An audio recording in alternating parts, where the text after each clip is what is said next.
الحمد لله الذي يقبل التوبة عن عباده ويعفو عن السيئات ويعلم ما تفعلون ويستجيب الذين آمنوا وعملوا الصالحات ويزيدهم من فضله والكافرون لهم عذاب شديد. أشهد أن لا إله إلا الله وحده لا شريك له وأشهد أن محمدا عبده ورسوله. اللهم صل وسلم وبارك على محمد وعلى آله وأصحابه ومن سار على نهجه وتمسك بشريعته إلى يوم الدين. أما بعد. Yang dihormati lagi dikasihi Ashabul Afadil, tuan-tuan imam, tuan-tuan bidan, nazir, seluruh ahli-ahli jawatan kuasa masjid, sekalian para alim ulama, hadirin dan hadirat, muslimin dan muslimat yang dirahmati Allah sekalian. Alhamdulillah, syukur kita pada Allah Subhanahu wa taala kerana pada malam yang sangat mulia ini sekali lagi kita dapat berhimpun untuk kita meneruskan pengajian kita di dalam kitab Al-Hikam yang dikarang oleh Syekh Atha'illah As-Sakandari. InsyaAllah pada malam ini kita akan masuk kepada kata-kata hikmah yang ketiga yang disebut oleh Syekh Atha'illah, iaitulah sawabiqul himam la takhriqu aswar al-aqdar. Maksudnya, kekuatan semangat perjuangan itu sama sekali tidak akan dapat menembusi tirai takdir, kerahmatan atau kejadian-kejadian yang luar biasa dari seorang wali tidak akan dapat menembus keluar daripada takdir Allah. Maka segala apa yang terjadi adalah semata-mata takdir daripada Allah Subhanahu wa taala. Para hadirin dan hadirat, muslimin dan muslimat yang dirahmati Allah sekalian, satu perkara yang kita perlu mengambil satu perhatian yang sungguh-sungguh,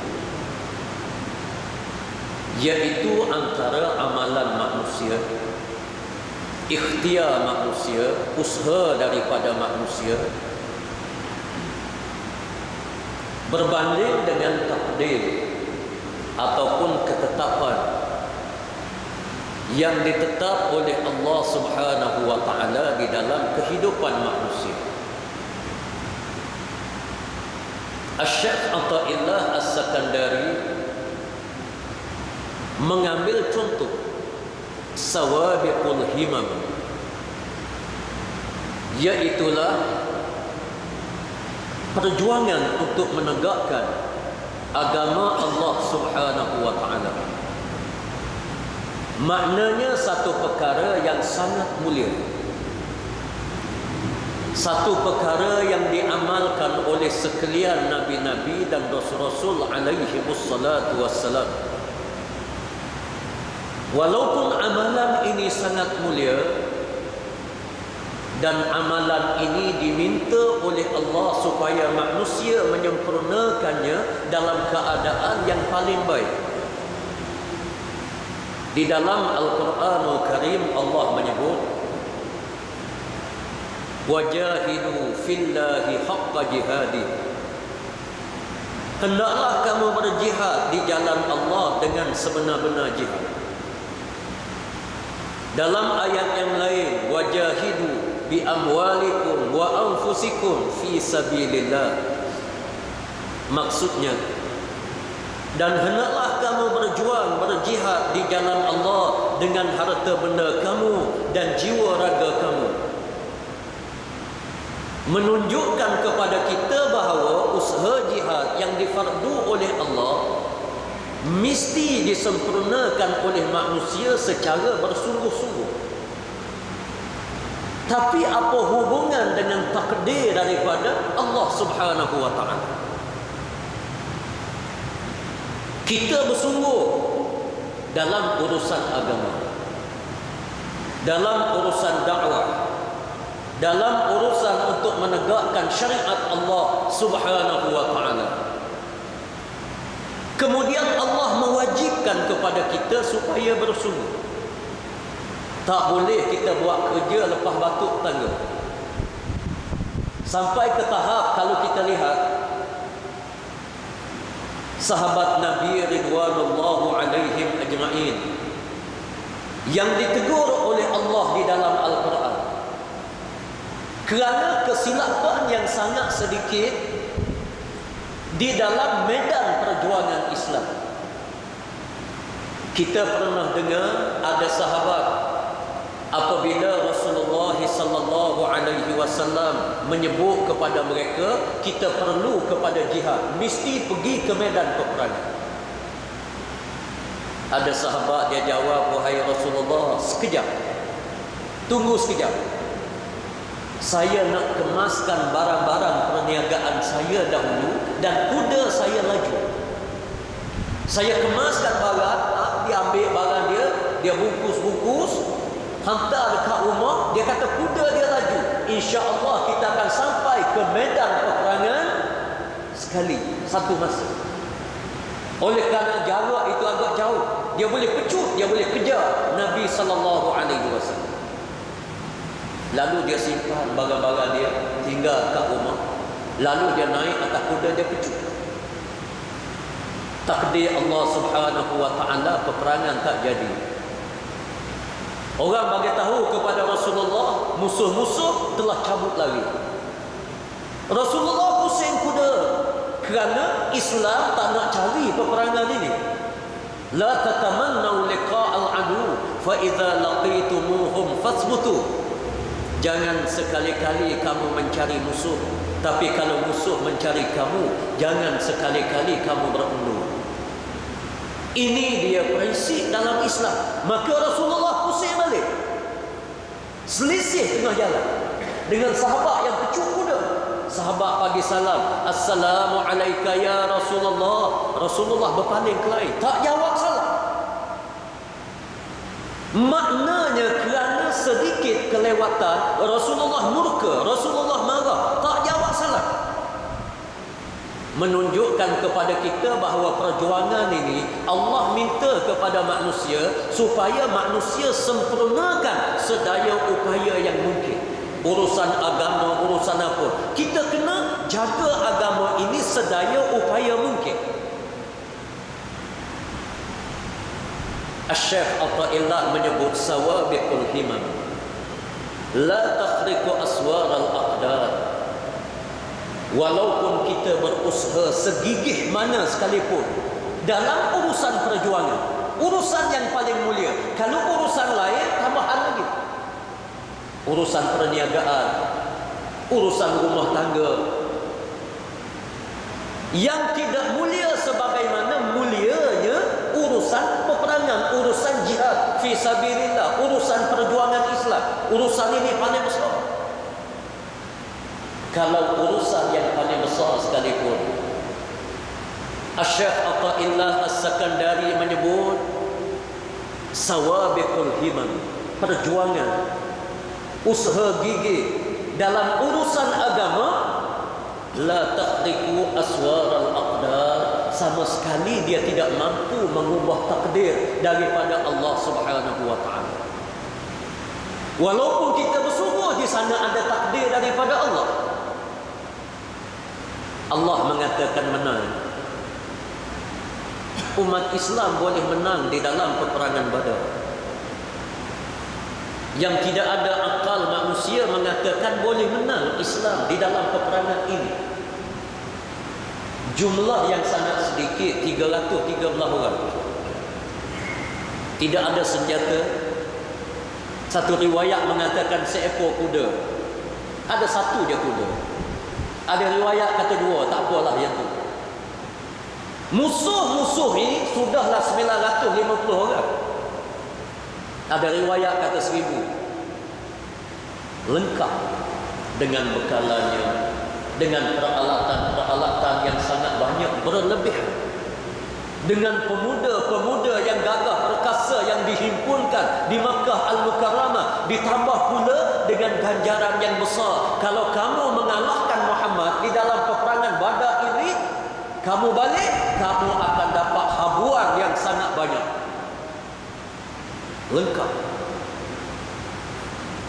Tetapi sawabiqul himam, perjuangan macam mana gigih sekalipun, la takhribu aswaral aqdar, dia tidak boleh menembusi takdir yang telah ditetap oleh Allah Subhanahu wa taala. Allah takdir di dalam peperangan Badar, Islam menang. Datang pula peperangan Uhud. Bila menang dalam peperangan Badar, logiknya peperangan Uhud lebih mudah menang. Sangat mudah. Kerana peperangan Uhud ini persiapan rapi. Sehingga ada para sahabat berbincang sama-sama dia, duduk cakap. Rasulullah tak tahu, dia bercakap.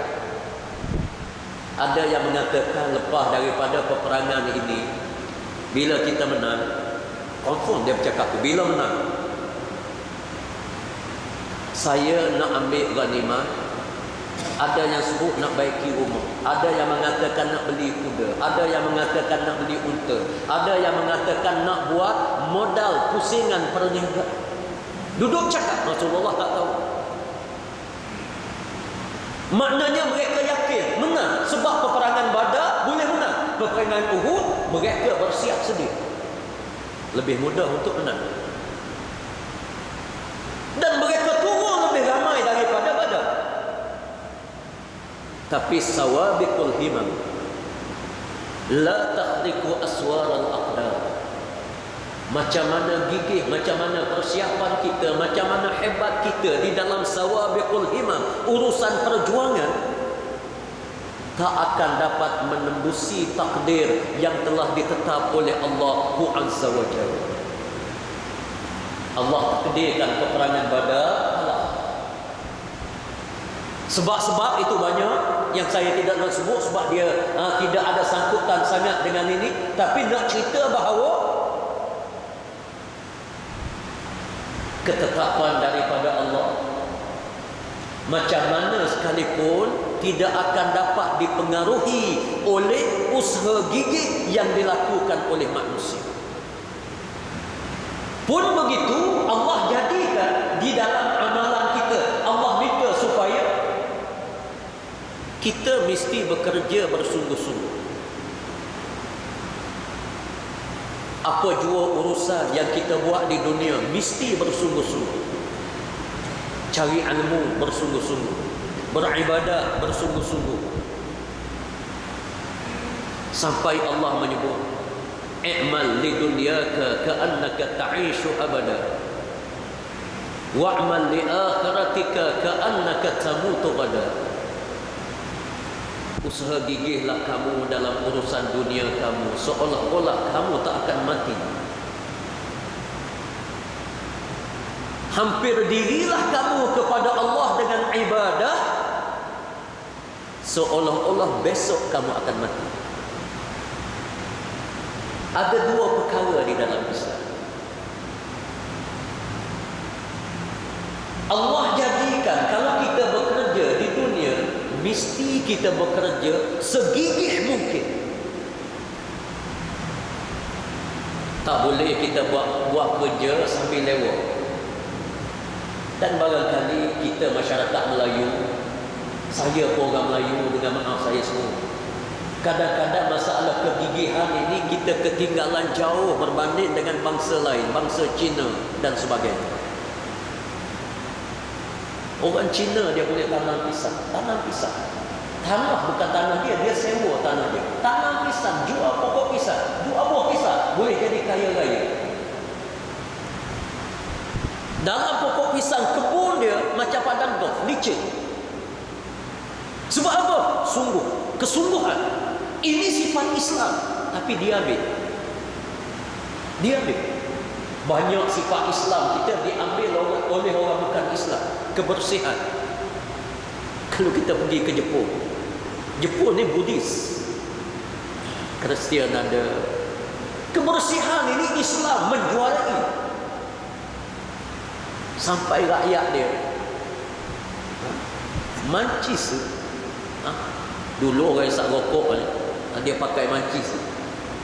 Kalau dia guna mancis, batang dia tak akan buang di tepi jalan. Puting rokok dia tak akan buang di tepi jalan. Itu sifat Islam, itu ajaran Islam, tapi dia ambil. Kita sebut kita ni orang Islam, bukan saja puting rokok. Ada orang ambil mudah ni, plastik sampah satu beg, dia letak belakang kereta, dia lari kuat-kuat jatuh kecai begitu, dia tinggal wabillahi taufik gitu je, berselerok atas jalan. Ini sifat jahiliah diambil oleh orang Islam. Sifat orang Islam diambil oleh orang bukan Islam. Kesungguhan. Saya juga bisnes, saya berniaga. Saya bela orang Cina dalam 7-8 orang juga. Orang Melayu ramai 14 orang yang jadi tukar, buat barang-barang emas, barang bekerja dengan saya. Orang Melayu ni Masya Allah, saya orang Melayu, dengar maaf, saya orang Melayu. Bila kita bagi barang supaya dia buat, padahal kalau dia buat banyak, dia akan dapat banyak. Kita bagi, kita kata kena siap dalam masa 3 hari, 5 hari baru siap, kadang-kadang 7 hari baru siap. Orang Cina kita bagi 3 hari, 2 hari siap. Walaupun dia kerja sendiri, kalau dia buat banyak, dapat banyak. Saya nak sebut ini sifat Islam, orang ambil. Sifat orang kita ambil. Macam kerja pejabat, pukul 8 pagi dia duduk dekat meja, dengan api semua segala. Saya pergi pukul 8 wajib ada. Orang Melayu pukul 10 duduk kedai kopi lagi. Dia duduk sembang bawa. Sebab bila dia buat ni, dia kira cukup makan dia, makan anak isteri dia, dia boleh pakai kereta sikit-sikit cukup. Bangsa lain orang Cina, dia target dia nak jadi token depan. Sekarang ni tak apa, dia jadi kuli lagi, dia bekerja untuk orang. Dan dalam tempoh saya berniaga kurang lebih dalam 12 tahun saya berniaga, orang Cina yang duduk dengan saya 7 orang gitu, 7 orang jadi token. Sekarang ni 7 orang lain pun kerja. Orang Melayu tak ada seorang rambut jadi token.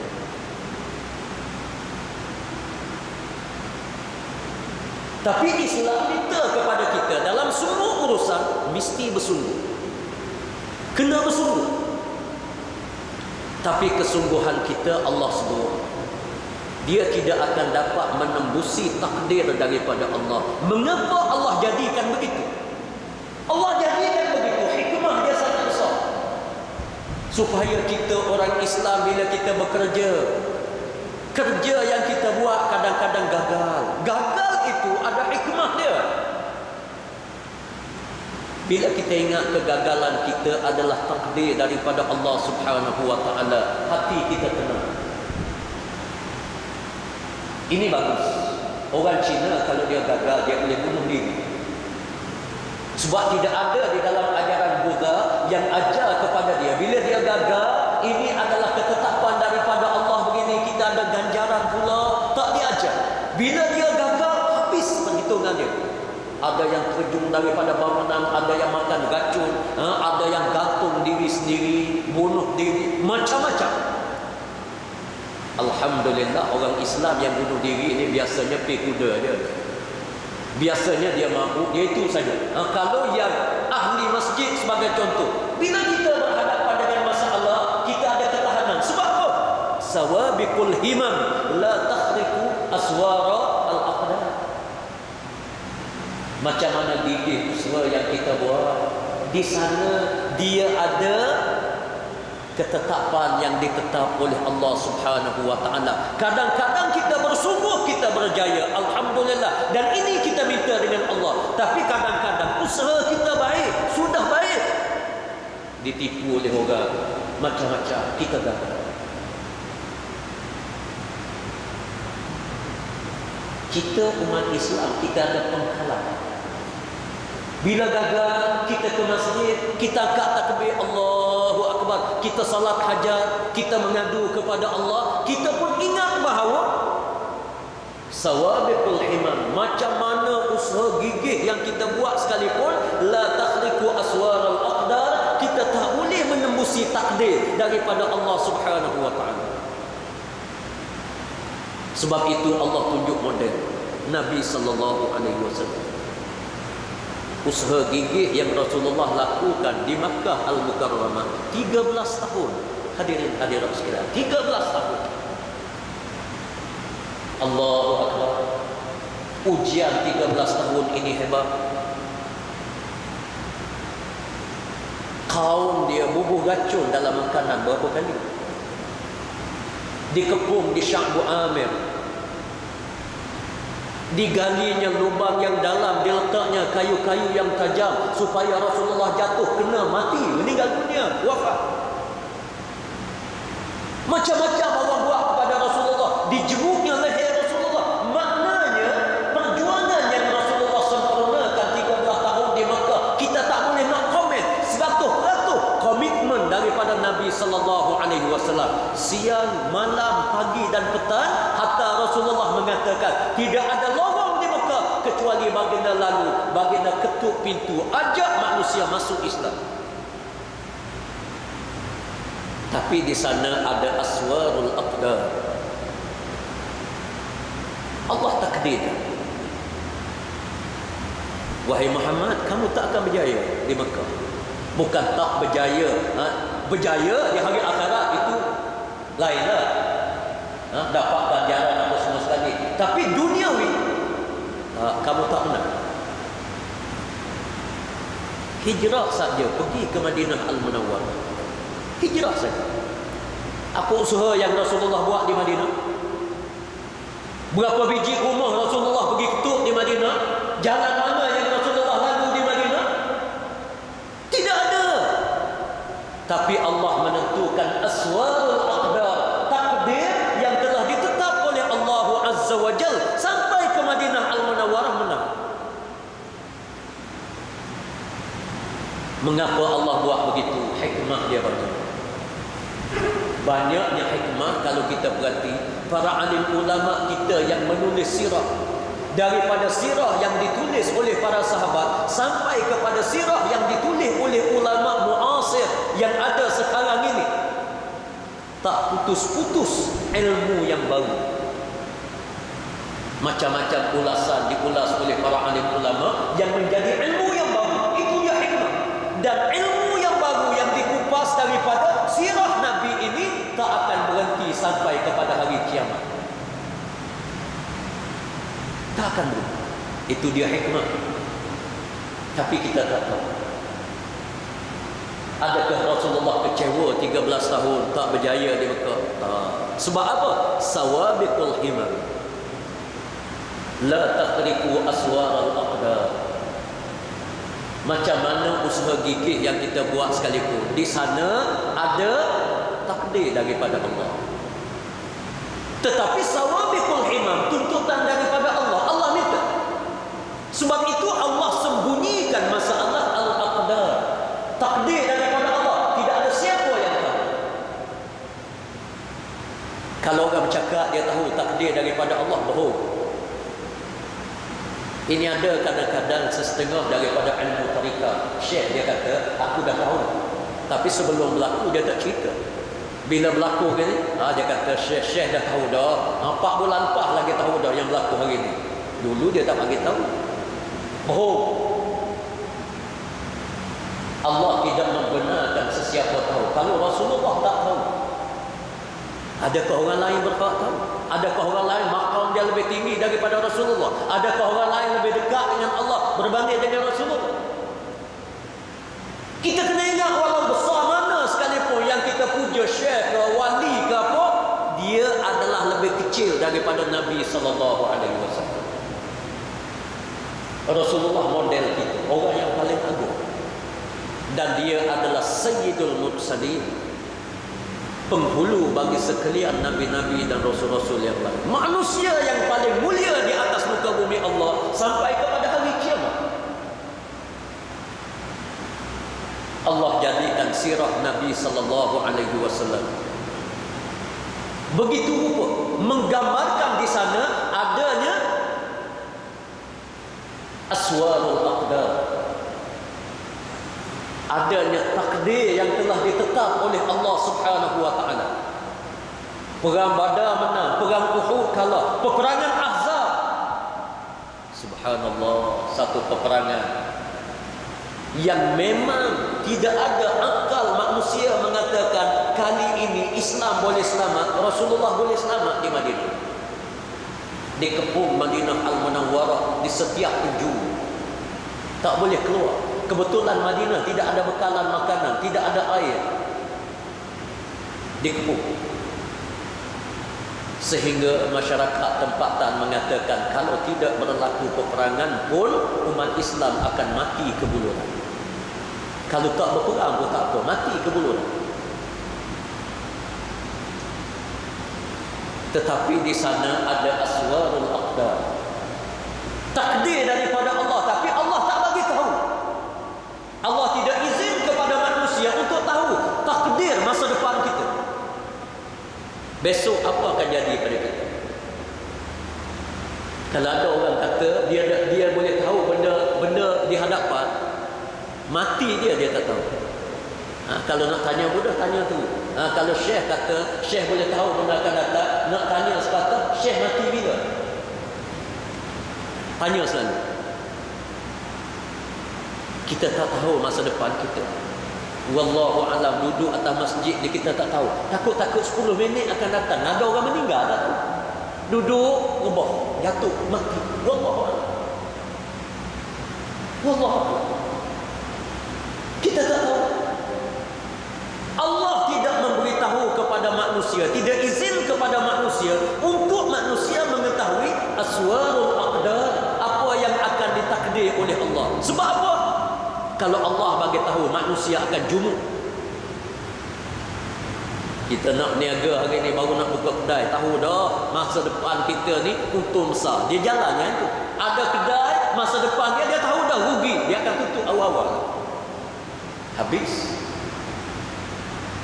Orang nak kahwin, dia tahu dah. Kalau kahwin begini-begini ni, macam-macam malapetaka mari begini-begini. Berlaku itu, berlaku ini. Jawab dia apa kata kahwin. Allah tak bagi tahu aswarul aqdar. Allah kekalkan perkara ini sebagai ilmu Allah Subhanahu wa taala. Maka kita manusia bersungguh-sungguh kita buat kerja. Allah minta bersungguh-sungguh. Tetapi al-aqdar daripada Allah, Allah jadikan ada 2 jenis.